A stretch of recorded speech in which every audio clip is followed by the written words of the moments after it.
All right, we in the spot. Happy New Year, my lovelies. It's time to get live. I think we might have a pretty good crew in here this morning, just because all you working stiffs don't have to work. And there is Ruby dinging in. She likes the fact that I said I'd pick her up after my live stream. Oh, now she wants to be picked up at 12, so that's fine. You know, it's whatever. I gotta finish uploading this video here. Here's the scoop, right? It's just another Trek Antelope, Trek 820. I don't know how many of you are on the Reddit. You're the X biking subreddit, but it's pretty big.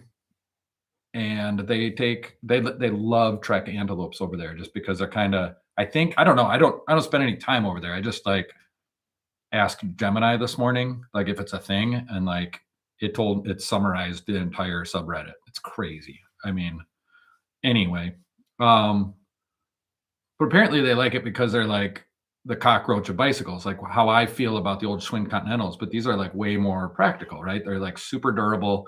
They work great. But anyway, I had this one laying in the pile and I almost gave it to charity because I'm like, that's a boring bike and nobody's going to like that video if I just do another stupid Trek conversion.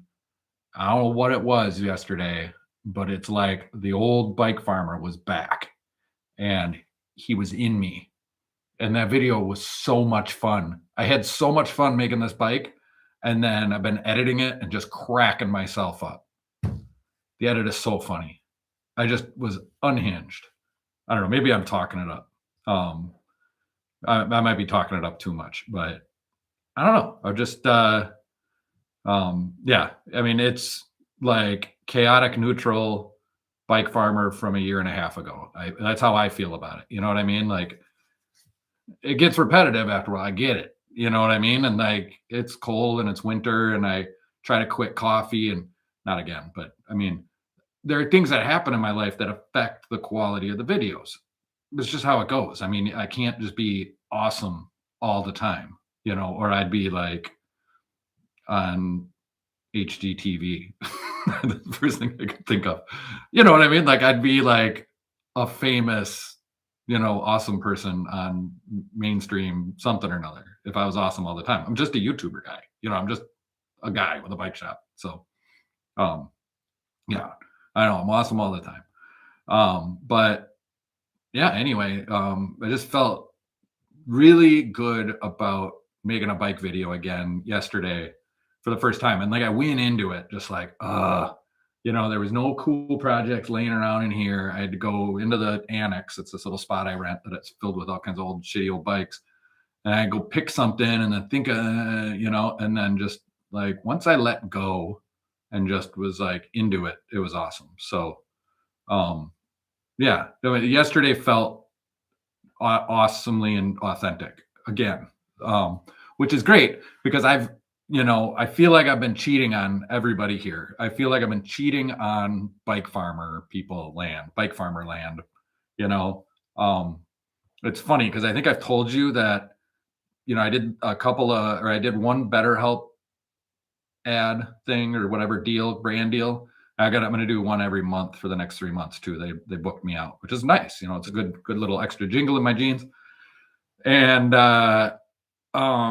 so with that came 3 free months of therapy. And I was like, oh, I'm going to, you know, talk to a therapist. Why not? What do I have to lose? Let's just see how it goes. And so I'm talking to this lady and kind of telling her about me. I'm like, yeah, you know, I'm a YouTuber somehow, you know, and I'm like, the weird thing is I have this new relationship in my life that's like very important and governs a lot of what I do and spends a lot of time renting space in my brain rent free.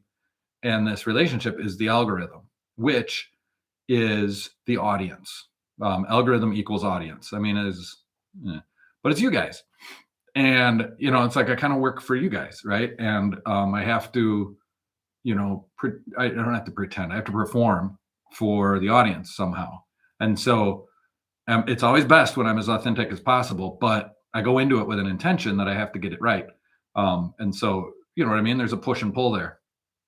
So anyway, yesterday I just kind of felt like, the Zen, and I'm just really excited about it. But what I'm afraid of is the actual algorithm, or not you guys. You guys, anybody here is probably going to watch the video no matter what it is, but the broader audience out there, um, like they're going to see Trek 820 Antelope and be like, I don't want to watch that. You know what I mean? The popular videos are like the Breezer video is pretty popular. The Surly video that I did a couple months ago was super popular. It's got to be a really cool bike for like other people to click in, or even old viewers, that have kind of lost interest to come back. Excuse me. I never say excuse me. It's like, it just happens. It's fine. Get over it. And anyway, so I have to think about all this stuff, but I think I got a good thumbie. I think I got a good title. I think it's going to be a banger. So I'm excited about tomorrow morning's drop. And slave to the algorithm. Is that a fish reference? What is it? Slave to the traffic light? Huh? What did I busted out some Weird Al in the edit this morning. Let us give you content ideas. That's not a bad idea, but it's also not a great idea. Yeah. Sometimes that really helps. Like a couple of weeks ago when I was doing a live stream and Russ was doing one at the same time, and then we all went over there and love bombed him. That was awesome. And that live stream was him asking for video ideas, for channels like his or other ones where it's like, my thing is, especially in the winter, pretty much all I have to do are these bike videos. I do have 4 bike swaps coming up, and I'm going to bring a camera along. And so we'll have like 4 bike swap videos, but I can't really go on bike rides in the middle of winter. I mean, I can, but I'm not gonna be making videos. It's too cold, So it's just bike videos, and you guys can say like, hey, do this kind of bike or do that kind of bike, but it's whatever I have laying around and whatever I can find at the co-op or whatever. So it can be hard. And so somebody said, please keep the variety. I'm doing my very best. Somebody's asking if I've ever worked on Soviet bikes. I don't think so. I mean, we just don't have them around here. I do these bikes because there's gazillions of them and they pile up, they just show up. And so, yeah. And somebody says, I don't want creators to give me what I want. I want to be surprised. You're in the minority. So I prefer to surprise you guys and get creative. But every time I get creative, those videos kind of flop. And I'm only in it for the money. So, but then again, they're doing the same thing over and over and over again. I mean, Bob Ross did that. It was fine. But that gets boring for me and for a lot of you. So it's always a push and pull. I think I'm doing pretty good overall. So I'm not being too hard on myself. Yeah. Anyway, got 144 people on here. So maybe my theory about people being off work today doesn't pan out. I mean, we can give it a little more time.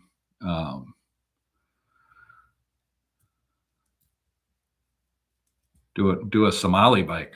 So, it's funny that you say that. So I started the Free Bikes for Kids chapter in Madison, and Free Bikes for Kids is a charity that started in Minneapolis by my friend now, Terry. And, in their peak, they gave away, I mean, it was over 10,000 bikes one Christmas. And yeah, and then like they kind of ran into a snag. They had some turnover in leadership and they were coming up on bike season. So I don't know, it was like 3 years ago now. They hired me to go up to Minneapolis and run the Free Bikes program. And we collected 6,000 bikes on a Saturday. And then we were really shoestringing it, bootstrapping it, whatever. And I think we were on target to hit 3,000 bikes before it got all kind of messed up. But anyway, I'm very familiar with the bicycle situation in Minneapolis because of all of that. And I think I can say that I actually have, been at least partially responsible, but directly responsible for many of the Somali refugees in Minneapolis getting free bikes. That was a big, a lot of the recipient organizations. Yeah, I know it's in the news right now that it's all crooked and fraudulent and whatever, but it's not everybody, and it's not all Somalis, and it's not all Minneapolis, and all of that narrative that who is leaning into to grab power. That's not how the world works. But anyway.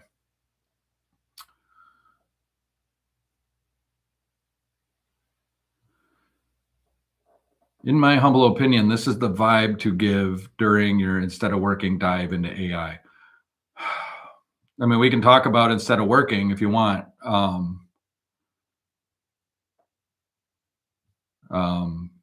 Yeah. Okay. So question from Patrick up here, a $5 question. Thank you so much.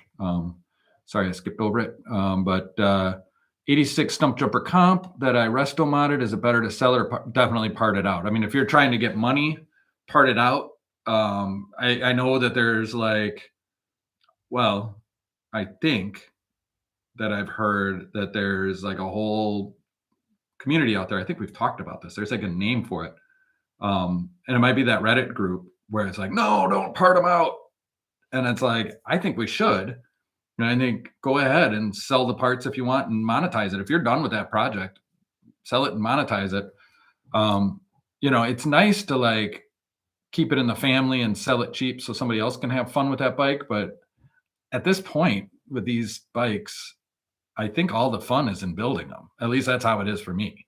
I don't even ride them hardly. I mean, not this kind of thing. I don't really have a spot. It's not my jam. A lot of people do, but I don't. I just like riding them, making the videos. That's my thing.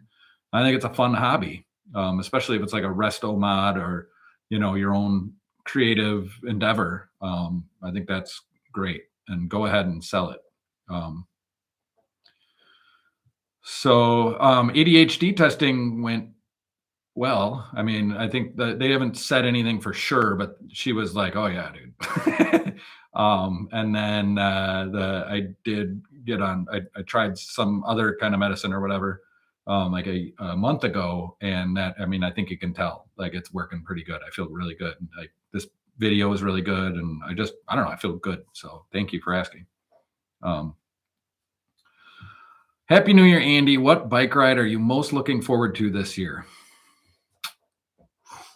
Well, that's a very interesting question.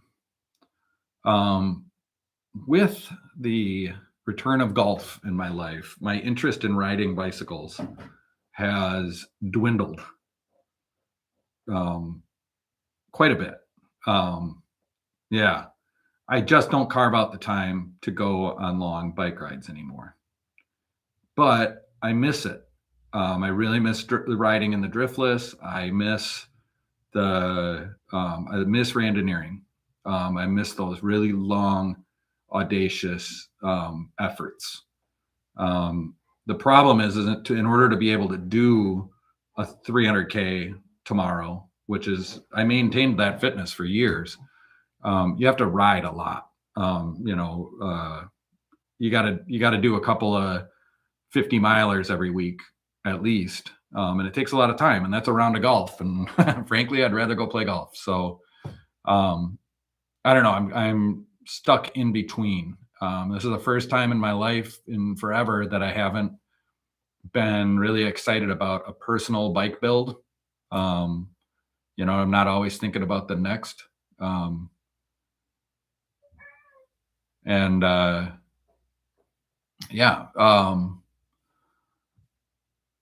So sorry, Gregor's here. Oh, hold on.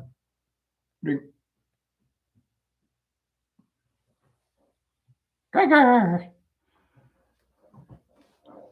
We missed an opportunity in somebody. Is he on here? Who was it? It's one of you guys called me out on instead of working because I gave an example that ended up being the cat is sitting, and I didn't post a picture of Gregor up there. It's so dumb that I missed that.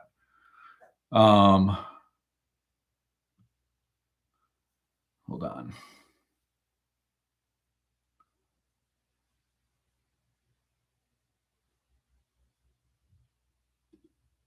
Gotta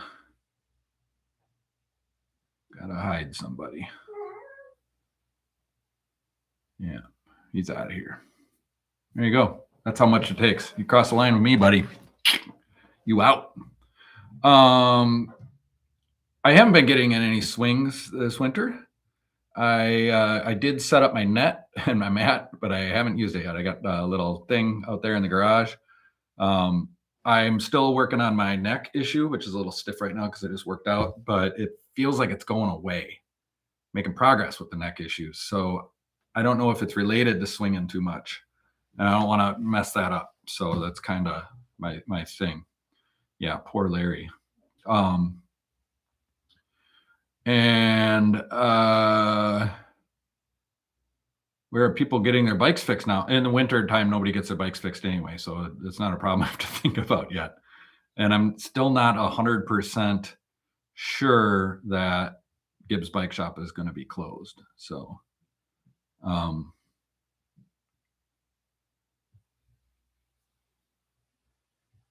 don't know. People are asking about e-bikes, but it's up there. I don't know. I mean, if I have another e-bike company with a cool bike that I like that wants to pay me to make a video, like Blix did, I mean, I'd do it.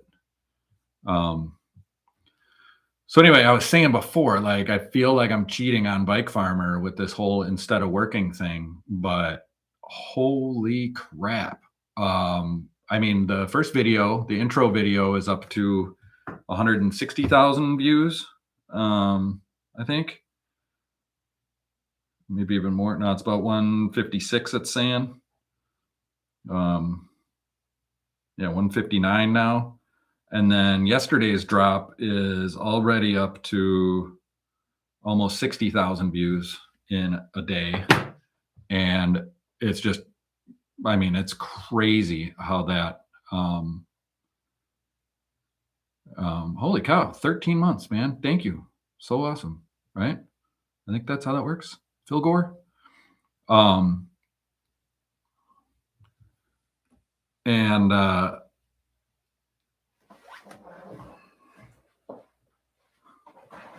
that time it followed me. Yeah, the other channel is popping off like crazy, way more than I expected. I thought it would be a side project, and it's too big to ignore. So it is taking a lot of my bandwidth, which I was really worried about it affecting how I felt about fixing bikes. But like I said, I had so much fun fixing this stupid old Trek. I think I got a great video out of it. And I'm like, all right, I want to do both because I got way more views on the other. Now the videos are way shorter, right? They're 15 minutes or whatever, 12 minutes. And it's like AI, end of the world. Everybody's going to lose their jobs. You know what I mean? Like, I don't know. I mean, if you're not thinking about this stuff, if you think it's a giant nothing burger, I think you're burying your head in the sand. I think it is the single greatest event in human history. It is just, the technology is blowing my mind. It's also letting me down in amazing ways, but it's still like really interesting technology, and I'm just kind of getting into it. So anyway, I think that, the whole point of that channel was to show people that even though this technology is going to take over our lives in many, many ways, it's just going to not take over, but like reconstitute how everything is. And it's going to really be some adjustments, and we're going to have to rethink how we live and what we do with our time and what it means to be human and all of those big philosophical, psychological things. At the end of the day, all we have is our own lives and our own work. And for me, that's fixing bikes. That's like my favorite thing to do. One of my favorite things to do. I mean, I love bowling and golf too, right? And riding bikes a very little bit. But as far as like, I do think you have to be productive. Like I still feel good. Like this bike will end up somebody's bike somehow. Um, so yeah, Christopher, I should tell you all. I found out about it after, I mean, it was like a week into that first video. Somebody's like, finally, somebody besides David Shapiro talking about this stuff in this way. And I was like, who the hell is David Shapiro? And I'm pretty convinced at this point that when I first started asking questions from Gemini of these things, I'm like, what happens when everybody loses their jobs? How do we? It started feeding me these ideas, and it doesn't. That's the problem with AI is it's a big plagiarism machine essentially. So it's stealing other people's ideas and then spitting it out. And it didn't tell me that, like, according to David Shapiro, blah blah blah, or go check out David Shapiro's stuff. And I wish it would have, because I think a lot of the language that Gemini was sending to me, the LLM, came from David's theories and philosophies and plan. And he's got some economic theory out there that's very interesting. So most AI is WikiLeaks. There is so much, so much, like, real, like, borderline cynicism and skepticism, and people just digging their heels in, like, you can't believe anything. The robots are going to brainwash you. Like, I don't know. I mean, it is the comments over there are really wild. And I mean, it's just all very interesting. So,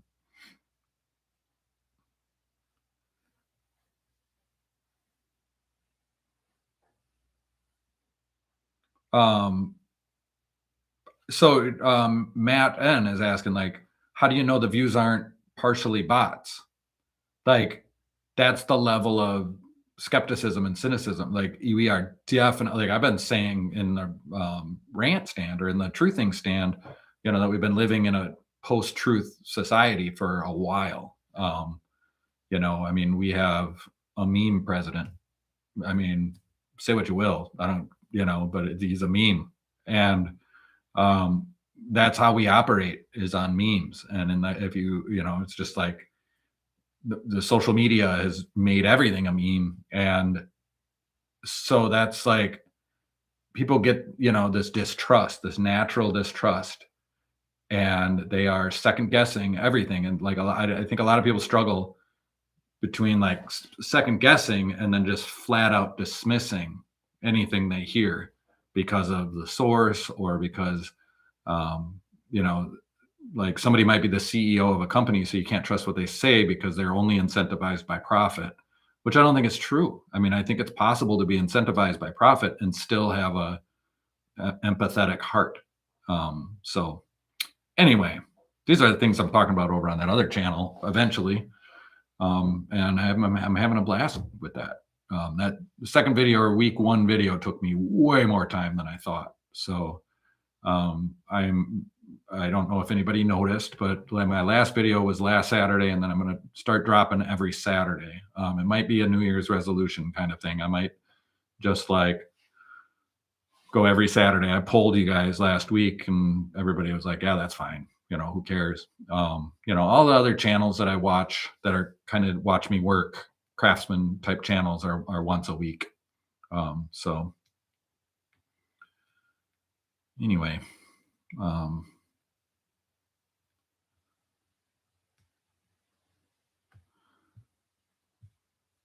yes, happy New Year to everyone out there. I went to bed early. I worked all day yesterday. Um,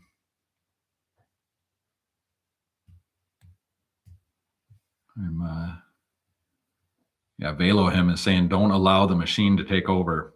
Good luck with that, buddy. I wish it was that simple.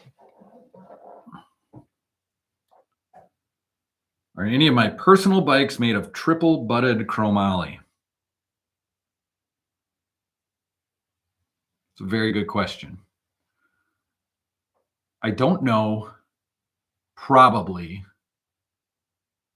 I know.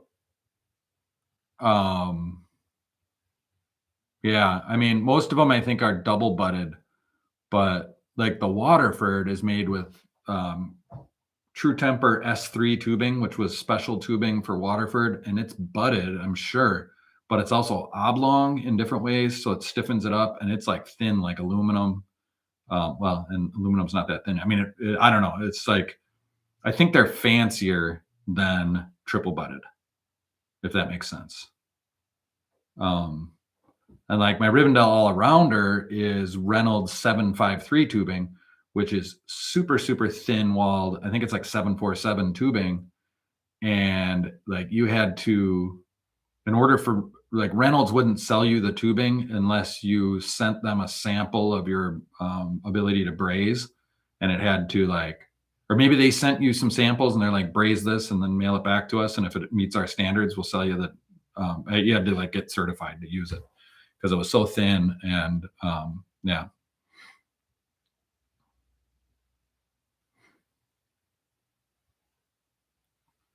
Try having a theological chat with AI. It's scary legit. I mean, it is fascinating. It's definitely how good are you at prompting? I think you get out what you put in. So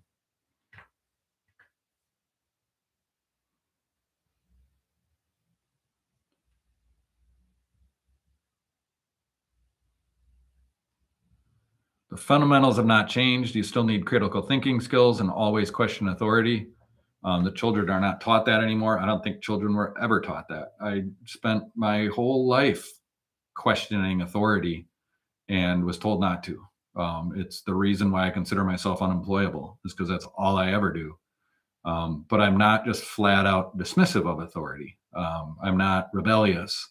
I'm not combative or whatever.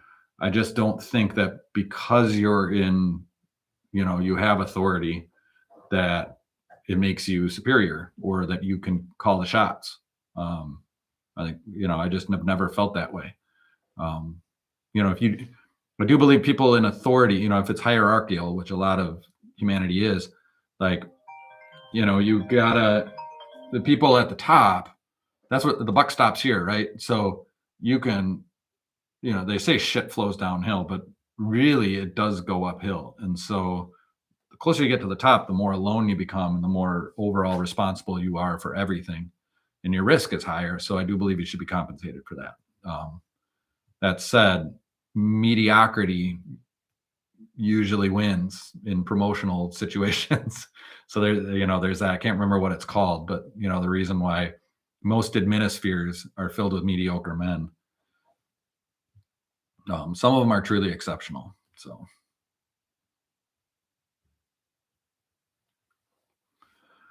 yeah, people are getting into semantic arguments. It's boring.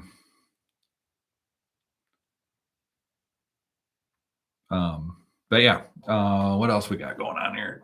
10:30. Peter principle. Peter.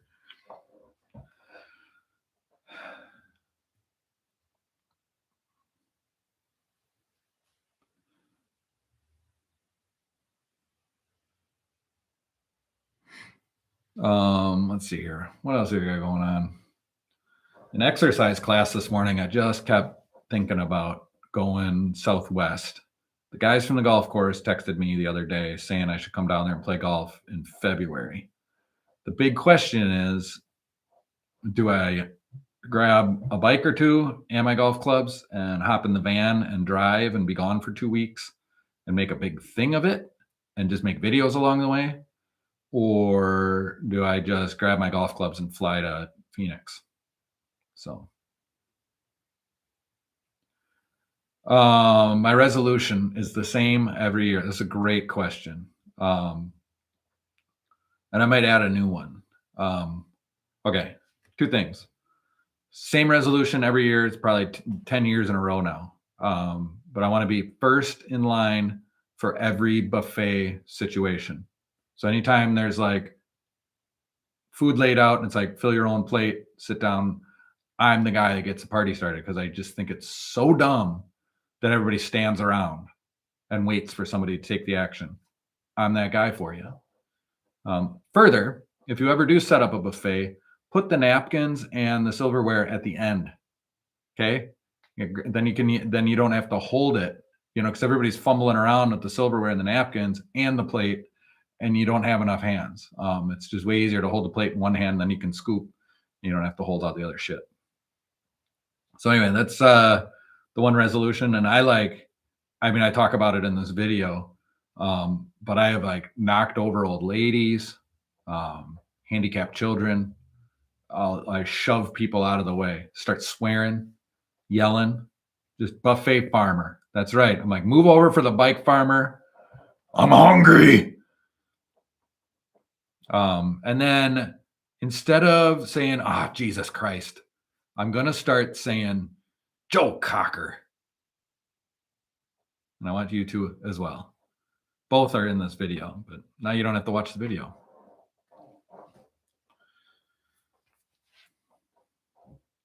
Utensils must be a fancy party. I'm only invited to fancy parties. It's just how it goes.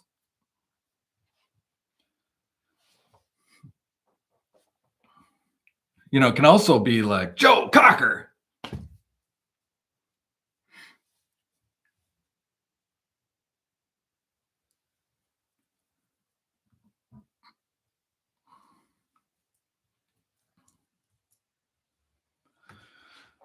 I haven't had tacos in a while. I should. Taco truck's been closed. It's winter. I wouldn't sit there all day either.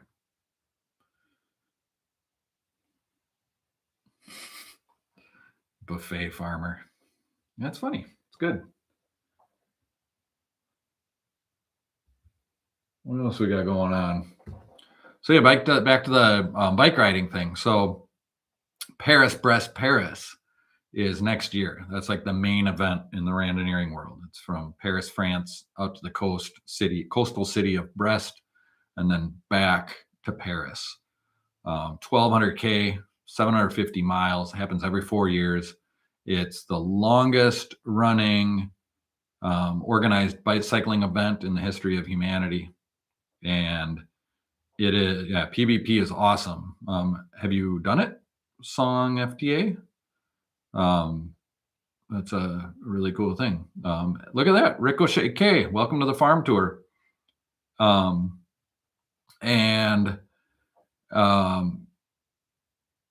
I've always wanted to do PBP. Everybody that I know that's done it says it's like the greatest thing they've ever done in their entire life, or the single greatest experience of their life. It's like the ultimate cycling experience, I think, or road cycling experience, we should say.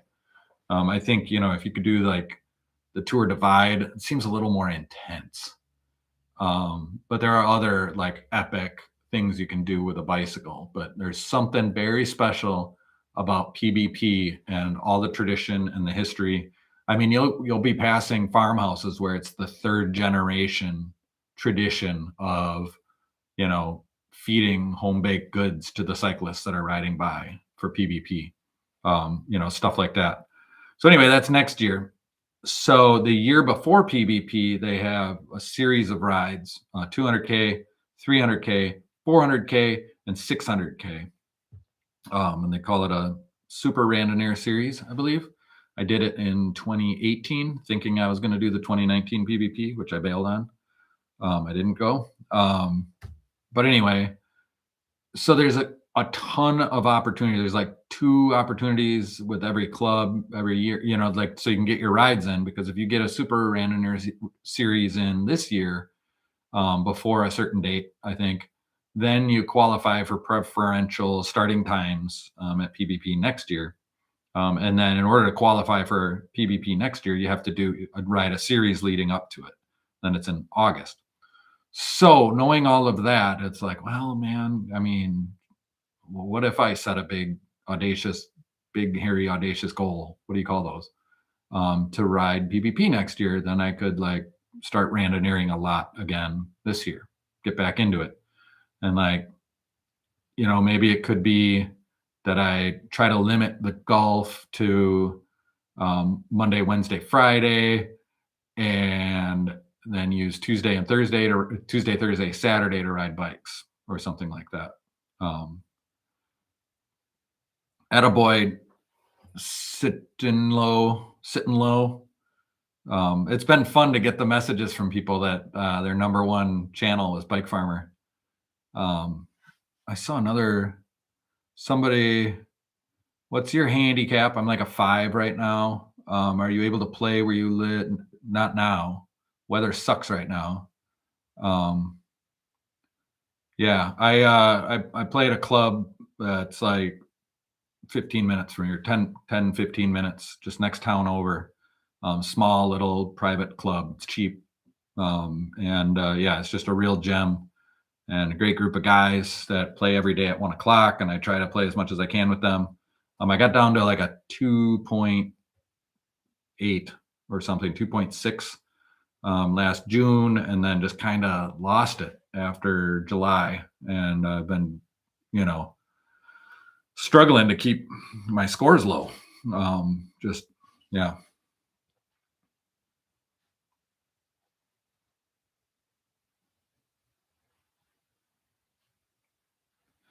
I struggle with I mean, everybody struggles with 400K. That's hard. And then 600K, like I really struggle with the 2 day events because it, I don't know, man. When you work that hard on day one and then sleep, waking up and getting back on the bike is just so hard.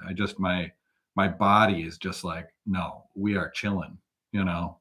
So um I do know exactly what average speed you need to maintain to not embarrass yourself on for a randonnée. I usually call them brevets, um, which is I think randonnée technically is probably the better term, but most people in the randonneuring world call them brevets. Um, Overall average, that means with stops and everything, I try to maintain at least 12 miles per hour, 20K or 20 kph, right? So for a 200K, I want to finish in under 10. For a 300K, I want to finish in under 15 hours. 400K, you want to finish in under 20 hours.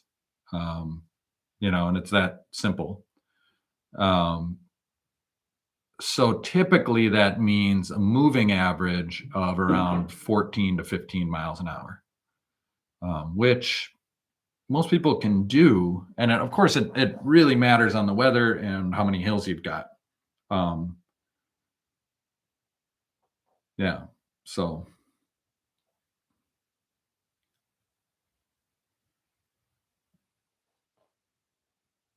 you just dropped a spanner. Oh, dropped a spanner. Red, yellow, green.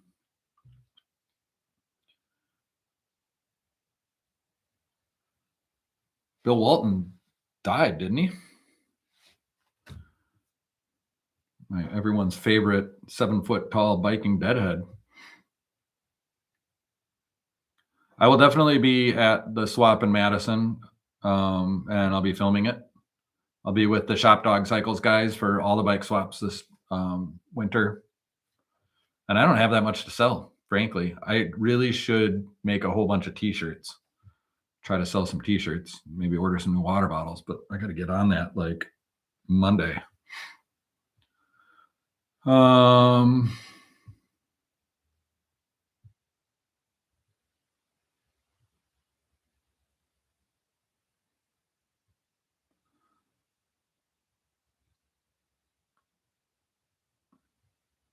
Well, so Pizza Predators, talking about the Madison bike swap, if you want to sell, I think you got to get a table. I mean, there are people that walk around like they'll like have a backpack full of the stuff they want to sell or whatever, bring a cart, and then try to do some barter, that kind of thing. Because it is a swap, right? Everybody's wheeling and dealing. Most of the time, well, yeah, I mean, it's good to get there early because you get, first crack at everything. If you're like a lot of the collectors and people that really know what they're after and know where the deals are at. I mean, it's crazy. First thing, a lot of the buyers, especially, right? Yeah. So people, resellers. I know people that get a table and they get there early and set up, and then they'll just run around and try to buy like collections from people. And then UPS guys here, I got to go intersect them here in a second. And they'll like buy a bunch of stuff and then go take it to their table and sell it for more that day. So Yeah, there's an advantage to come early.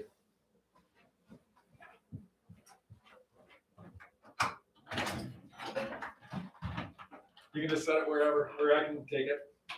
Either way. Looks like a book. Oh, all right, thank you. Yeah.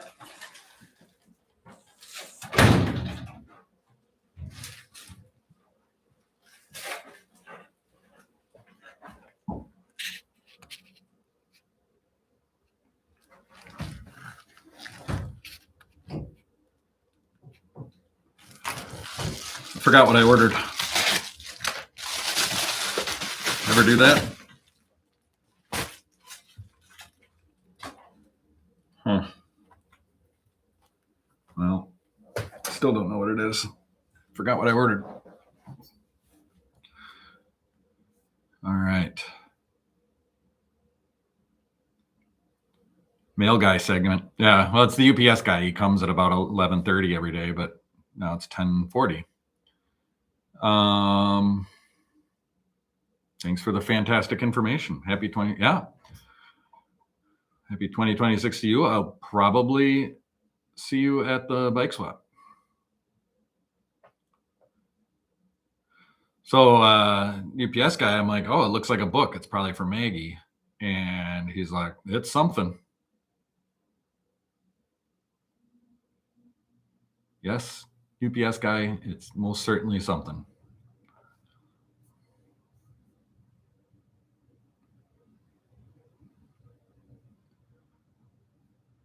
Yeah, the Osmo's great.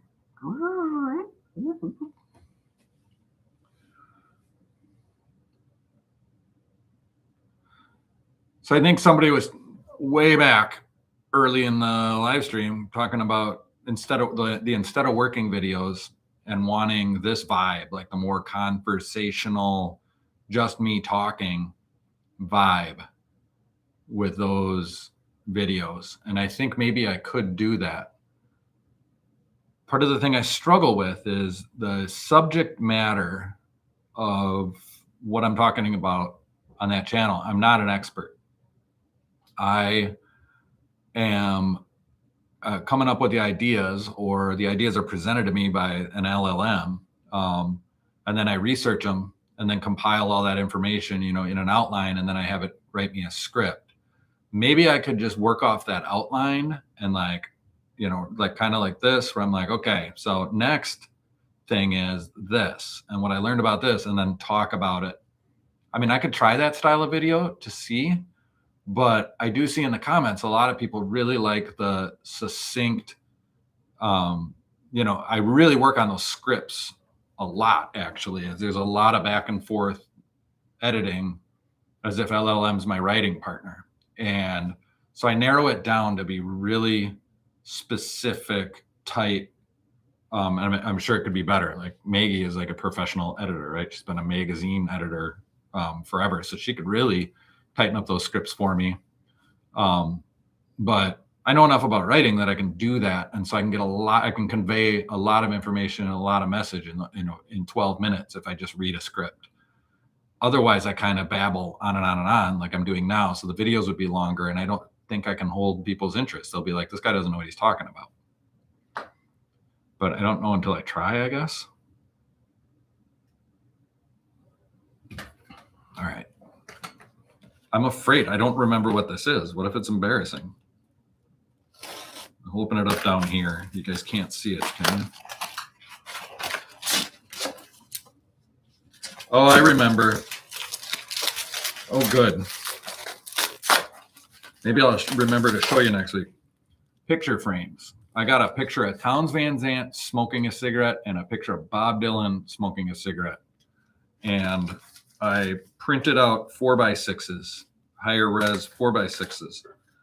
And I went to Walgreens and got some frames, but the frames are too bulky. So I wanted really low profile silver frames for them. So totally forgot I did that.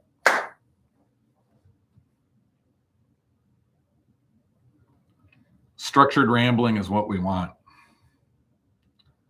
Maybe I'll try it. I mean, that was the original idea. So the original idea for the other channel, well, if you go way back, it was just watching me putz around and do all the things besides fixing bikes. All the things that I do instead of working to make my life work. And then I started talking to an LLM about it and bouncing ideas off of it. And they're like, oh, you should run an experiment. I'm like, well, I want to start a second channel about this or something. And they're like, yeah, let's see if we can make a channel successful. And it'll be one video at a time, making incremental changes, and just prove to anyone that if you put your mind to it, you can start a YouTube channel and make a living, which I still believe. I mean, any one of us can. I mean, that's how I did it. 2 videos a week for 2 years and your life will change. And that's true. It will for you too. So I suppose I could just start iterating video styles, but I got to do that sooner than later, I think. The other problem is I do that, right? If I yap and yap and yap, the editing could take a little bit longer. I don't know. Hogan and Palmer smoking on the tee at the Masters. Most awesome. Yeah, I should. I've seen that one. There's one with, how about the picture of Chichi Rodriguez with his caddy at the 76 Masters, 75 Masters? Absolutely. Like, I would put that photo almost, I don't know. So I was going to say almost on par with like Muhammad Ali standing, over the, who was that? Oh, we should know. Anyway, it's like the best sports photo ever. Chichi Rodriguez and his caddy. Just look it up. Yeah.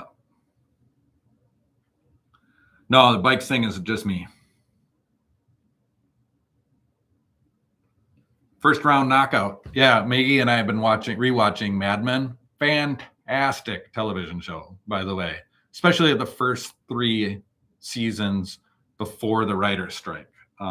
It's just so good, so complex, deep, really good.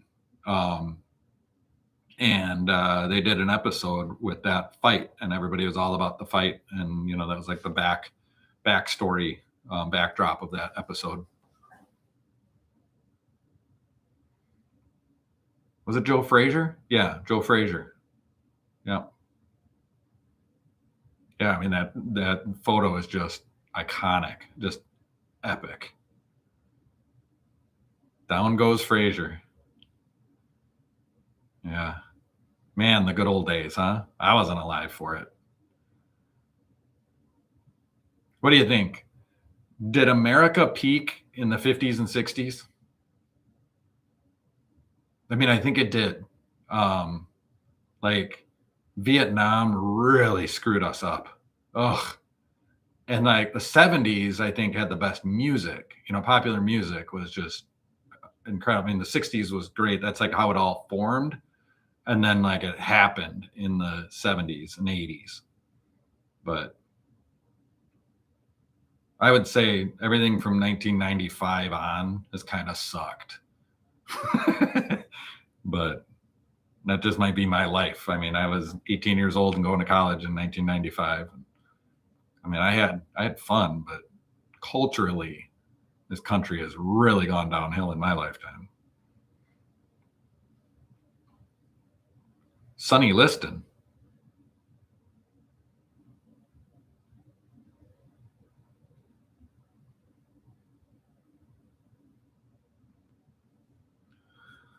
What else we got going on?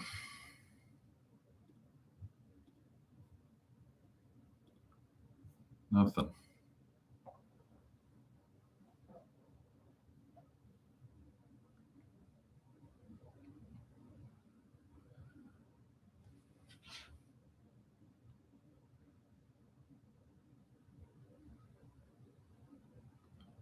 Yeah, 95 is when Garcia died.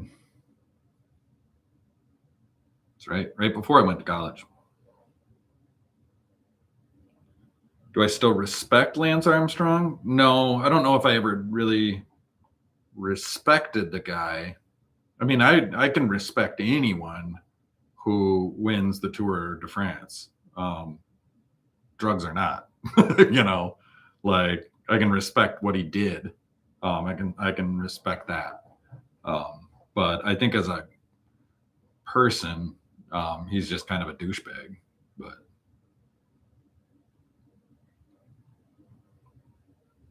I got a shout out by the Recycled Bikes channel. I don't know that channel.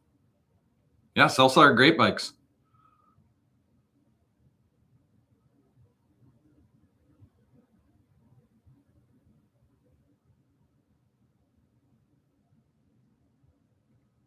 Government Mule, is that it's like one of the Allman Brothers or something, right? Allman Brothers band. Is it Derek Trucks? Who's in that band? Yeah, I play a little guitar. Not much. I'm trying to get back into it, but it's tough.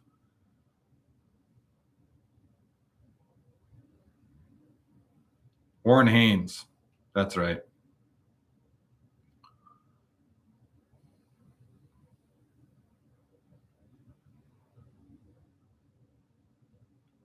So I was thinking, I don't know what it's like in Bentonville in the middle of February. I think it's far enough south that it's probably 50 degrees, 60 degrees during the day, 55.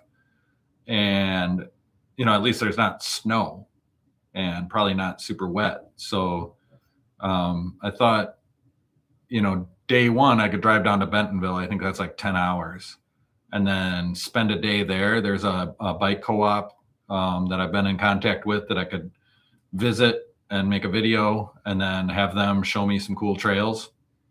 You know, what I'm really interested in Bentonville is the paved mountain bike trails.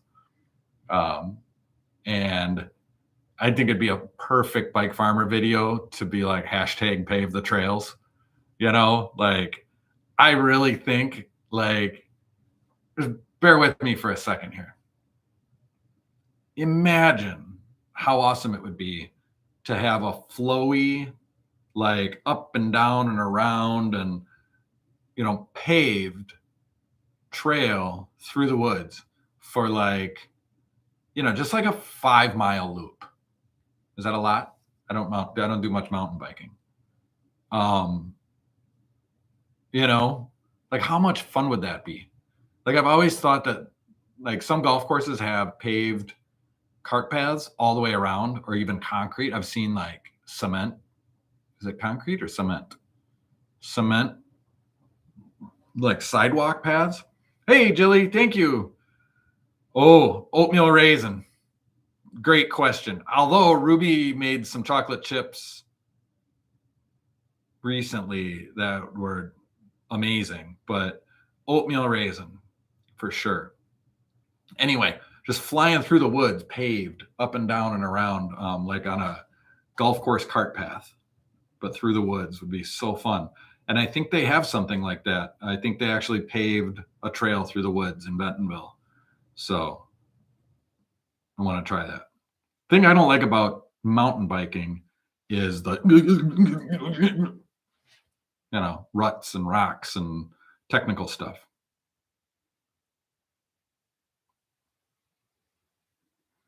Oh, recycles guy, yeah, out in Maryland.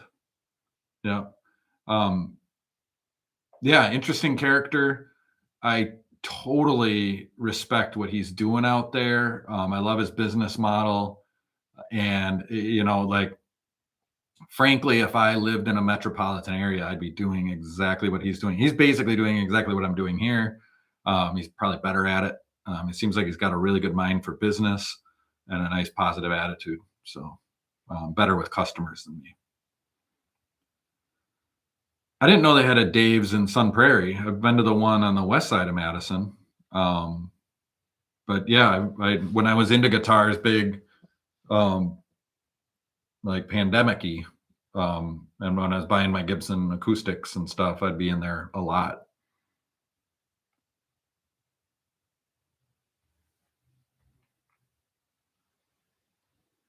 Rocks and ruts, steps and cactus. I'm not a mountain biker. Yeah, so in Arizona.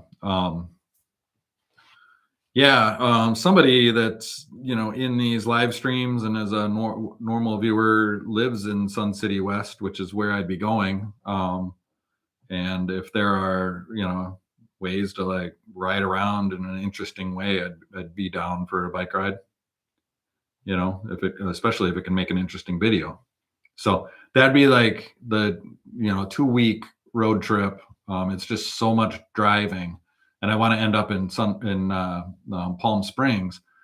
And then the problem is the direct shot from Palm Springs back to Wisconsin is like over through the Rockies, which is dumb to do in the middle of February, right? Um, you know, yeah. So I'd have to go kind of back the way I came, and that just kind of seems boring. But I'm sure there's a way I can make it interesting.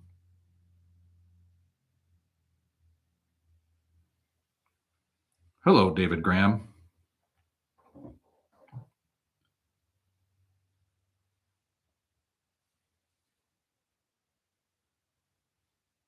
Yeah, I mean, 5 miles on pavement would be nothing, but if it's like up and down and around, and like you could do like hot laps, you know, um, like I do a 10-mile hot lap around the lake here, takes me a half hour. So you'd have like roughly 15 minutes, 15, 20-minute laps.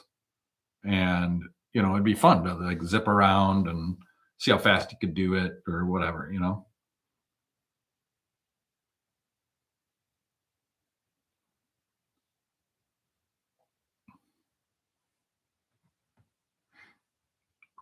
Not much way over in Sun City West. Yeah. I mean, I was talking to those guys. One of the guys, Cowboy, they call him, he's a rodeo roper in the rodeo. He has a place up in the hills or the mountains. Um, and I was like, are the roads paved? And they started laughing at me. And I was like, what? Like, are you in the country or are you not?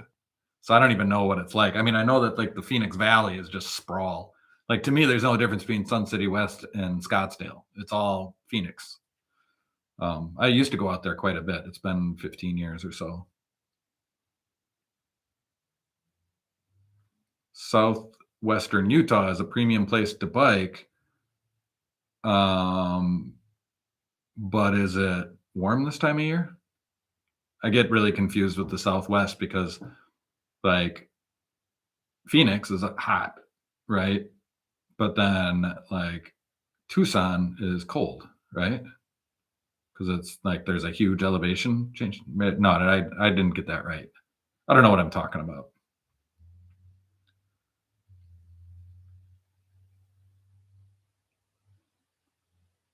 Southwest Utah.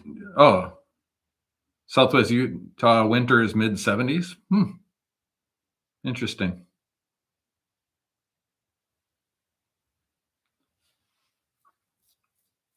Yeah, I've got videos of riding in Switzerland, in France. I was there last year. Um, yeah, I, I mean, okay, so this is crazy. Did you guys hear about that bar fire on New Year's Eve in Switzerland? Um, it's in what's it called? Carn, Montana, something like that. But I have an exchange brother who lives in Switzerland, and he just got an apartment in that town at that ski resort, and he's there. And yeah, Crans, Montana, and yeah, I haven't heard back from him, but I just found out first thing this morning, and so I messaged him like, oh my god, and I haven't heard back from him, but I saw he posted. Um, I haven't seen any photos or anything. Um, yeah, major tragedy. But yeah, one of the Swiss officials, speaking for the nation, said it's like the worst tragedy in their history, or one of the worst tragedies in their history. Yeah, awful. I haven't had a chance to look into it much, but I heard about that. But it's crazy that it's in his town. He just got the apartment like within this last year, and so he's there on vacation, over Christmas break or whatever. Scary.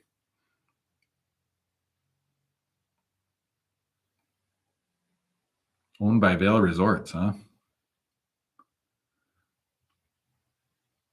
I didn't see the photo, but Maggie said that it was like somebody was on somebody's shoulders with a candle and or something, just celebrating New Year's and lit the roof on fire. And I'm like, my impression of Switzerland is that there's a lot of rules. They're really on top of it. And to have flammable ceiling tiles is shocking, especially in a high-end ski resort area. But not trying to victim blame anybody. It's a terrible accident and tragedy. People are just celebrating the New Year's. It's awful. The burning sparklers, huh? Yeah. Oof. Terrible. Anyway, I saw Antoine posted, so I think he's okay. I hope the rest of the family is. I haven't heard from him. So prayers that way.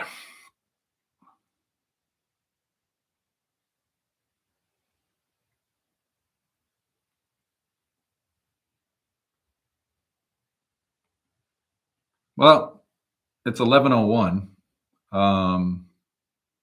and I'm starving. So taco time? It's cold, and I have to go across the street, and I don't think they open for a half hour.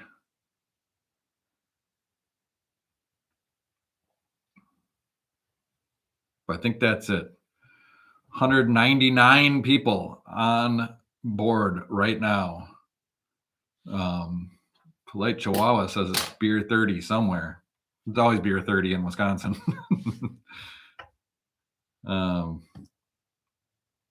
Yeah, I'm gonna start planning that trip. I just got to figure out if I want to do the drive. Last time I looked, I'm like, oh man, it's like 12-hour days of driving. But if I break it up and spend a day in Bentonville, maybe it won't seem so bad. And yeah. Anyway, yeah, especially in the winter. Actually, you get from here, it's like 5 hours to St. Louis, and everything south of St. Louis is fine. So, oh, if I need help with hotels, I mean, I've got the van. I got the Sprinter van. I can sleep in it. So usually I just sleep in the van. But yeah, I could fly out and rent a bike. That's probably the smarter thing. I could fly out with my cameras and then figure out how to rent a bike and just go for chill bike rides to explore. So, all right, folks. I will see you next week, likely. I'm not going to promise anything, but I like doing these live streams. And yeah, taco time for me, I suppose. Bye. Have a great weekend. Happy New Year. End.